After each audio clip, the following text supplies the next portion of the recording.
बाबा जी अंदर बैठे हैं। बाबा ने कहा, अरे महाराज कहाँ जा रहे हो? बस बाबा आपके दर्शन के लिए आया। घर कहाँ है? महाराज घर से तो निकाल दिया हूँ। तो कहाँ जा रहे हो? जहाँ आप ले जाए।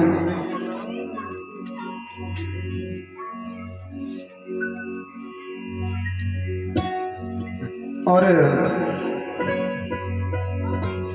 संत की कृपा हुई।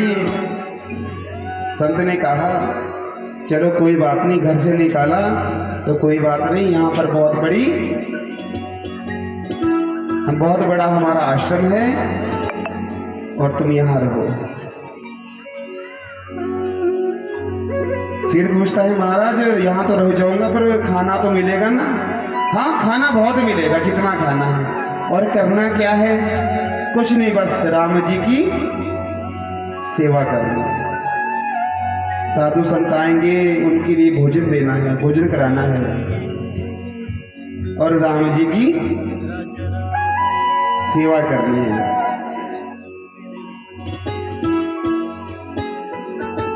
सोचा कि भाइयों ने भी कट दिया और यह स्थान तो बढ़िया मिल गया, रहने के लिए भी बढ़िया है कमरा और बहुत बड़ा आश्रम भी है, भगवान के दर्शन भी हो रहे हैं। आता तो कुछ नहीं मुझे, पर चलो जैसा संत कहेंगे वैसा मैं करता रहूंगा। और जो आश्रम में बनता, पहले भगवान जी को भोग लगता, नित्य प्रति भोग लगता। और जैसे ही एकादशी तिथि आई और वह प्रातः काल जब उठा तो रसोई घर में कोई नहीं। और रसोई में देखा कि यहाँ तो आज कोई नहीं है। और दिन तो बड़ी रौनक लगती है, बढ़िया बढ़िया पकवान बनते हैं, भगवान को ठाकुर जी के लिए भोग लगता है, साधु संत आते हैं, उन्हें भोजन बनता है। और आज यहाँ पर कुछ भी नहीं। और भागता भागता संत जी के पास पहुंच गया। अरे बाबा जी प्रणाम। महाराज अन्नपूर्णा में तो कोई नहीं आज? कि नहीं नहीं, आज नहीं होगा, कोई नहीं। क्यों नहीं होगा? अरे एकादशी व्रत है। आप लेते हैं एकादशी का व्रत? क्या लेना चाहिए, कल है एकादशी व्रत, आज नहीं है। और विष्णु भगवान जी की, ठाकुर जी की, राम जी की सेवा करनी चाहिए। और द्वादशी में व्रत खोलना चाहिए, इतना तो पता है आपको।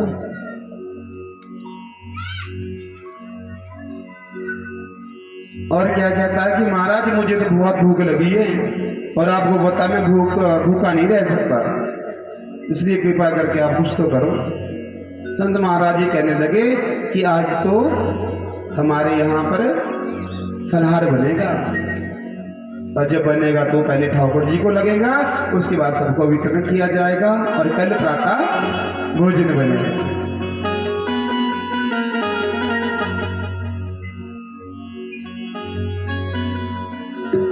अब वो सोचने लगा कि मुझे तो हर रोज सुबह पहले रोटी चाहिए, पहले भोजन है, उसके बाद काम दूजा होगा। और संतों के चरणों पड़ गए, महाराज मेरा उद्धार करो, मुझे तो खाने का बताओ, कैसे करूं, क्या करूं। संत ने सोचा कि यह भूखा तो नहीं रह पाएगा, चलो कोई बात नहीं, सामने गंगा जी है, गंगा के किनारे चले जाना और यहाँ से जितना राशन चाहिए उतना ले जाना, वहां पे बनाना, और जब बन जाए तो पहले भोग राम जी को लगाना। सोचता है कि मैंने तो आज तक कभी खाना भी नहीं बनाया, रोटी भी नहीं आती बनानी, सब्जी तो बाद की बात, पर चलो कोई बात नहीं, जैसा भी जो भी है बनाऊंगा। और जैसे ही गंगा के किनारे पहुंचा, बाबा जी ने, संत महाराज ने सामान तो दे दिया था, आटा भी दे दिया था, सब्जी भी दे दी थी, मसाले भी दे दिए थे, घी भी दे दिया था।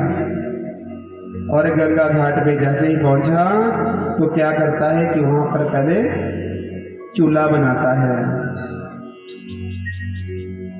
जब चूल्हा तैयार हो गया तो फिर समीदा लाता है ढूंढ के, और जब समीदा ला दी फिर जल लाता है और फिर भोजन बनाता है।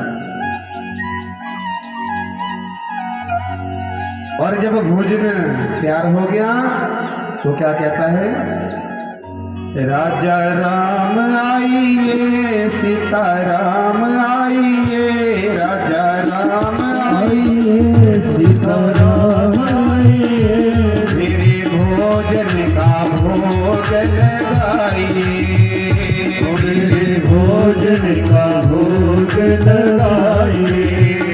राजा राम आइए सीता राम आइए, राजा राम आइए सीता राम आइए, मेरे भोजन का भोग लगाइए, मेरे भोजन का भोग लगाइए, मेरे भोजन का भोग लगाइए, मेरे भोजन का भोग लगाइए। और जैसे ही यह कहा कि राजा राम आइए सीता राम आइए और मेरे भोजन का भोग लगाइए, तो वहां पर मेरे राम जी और लक्ष्मण जी आ गए। जैसे ही दर्शन किए पूछा, महाराज आप कौन? अरे अभी तो आपने कहा कि राजा राम आइए सीता राम आइए, मेरे भोजन का भोग लगाइए। अरे प्रभु वो तो मैंने कहा था, पर मैंने तो राम जी को बुलाया था। पर चलो कोई बात नहीं, जब आ गए हैं तो अब जो बना है पहले आप ग्रहण कर लो, जो बचेगा मैं खा लूंगा। पहले भगवान जी को भोग लगाया और जो